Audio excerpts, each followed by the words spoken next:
Gente, deixa eu compartilhar aqui com vocês uma coisa, ó. A gente tá recuperando umas hortênsias, olha só. Ontem, essas daqui a gente já colocou.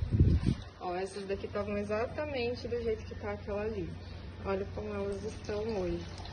Aí vou mostrar aqui o processinho. Como que a gente faz. Ó, tá dando pra ver? A hortênsia murchinha. A gente vai cortar aqui, ó, o pezinho dela e colocar inteira dentro da água. Ela tem que ficar inteira assim. Caule. Aí vou tirar as folhas, ó, que tá em excesso, porque elas já estão murchas também. Vou cortar. Vou colocar aqui.